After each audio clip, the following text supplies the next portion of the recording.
My name is Linda Hunter, and we are here this afternoon at the Delray Beach Public Library with not one, not two, but 3 generations of library patrons.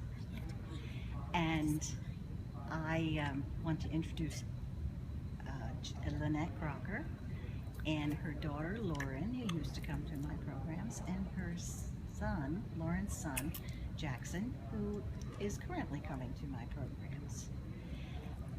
Lynette, I'll start with you and ask you, what made you bring Lauren to Story Times? I grew up with a love of reading. I grew up in the library, and then I had a friend who told me that there was this amazing children's librarian that I had to meet. And so I decided to bring her. And we had the most fun. I won't go into all of that other than to tell you that it was the most amazing time being here at Story Hour.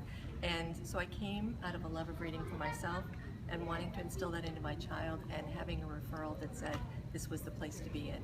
Boy, it sure was. Still is. Thank you. Lauren, do you remember Story Time when you were little? I remember it hugely. I really do. I have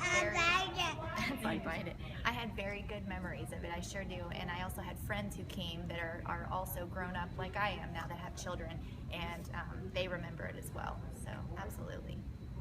Why did you decide to bring Jackson? Oh my goodness, just because I love to read so much. I just still to this day, I mean 32 years later, and I absolutely still love reading and singing songs, and I want that for him. I feel that there's such a lack of that now in our society, where we just have our faces and our noses and tablets and phones and whatnot, and I just didn't want that for him. I want him to love the arts like I do.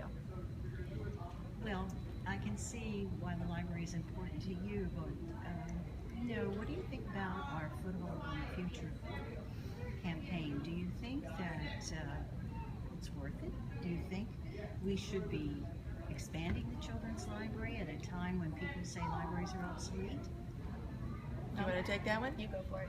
Okay. Yeah, you don't want to get me started on that, because the day that we make libraries obsolete and we make reading obsolete, because that's what we're doing.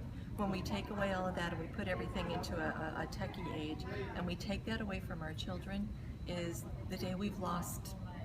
I don't want to think what we've lost. I never want to think that his children won't have the same thing that my children had, and to not expand on that is criminal. Like I said, don't get me started, because it's too important, and that campaign matters, and it makes a difference, and it will make a difference now and in the long term. It's just, I'll do anything I can to help get that word out there. Come here, baby. Sure. What do you think, Lauren? Okay? Yeah, I absolutely Echo your agree. mother's words? Echo her words entirely. I am absolutely just terrified of the fact that even him growing up now, they're not teaching cursive in schools, and just that the list goes on and on of the things that we're losing, and it just kills me. I don't want that. So I think that it's important. Right, absolutely not. It's a big deal, and it's important. Well, I'd like to thank you 3 for coming and It's our pleasure. speaking to us, and we hope to continue to serve your entire family, and yours too, Jackson. Yes, when the time thank comes. you. Yes, absolutely. Can you say thank you? Thank you. Thank you. Thank you, one and all. Thank you.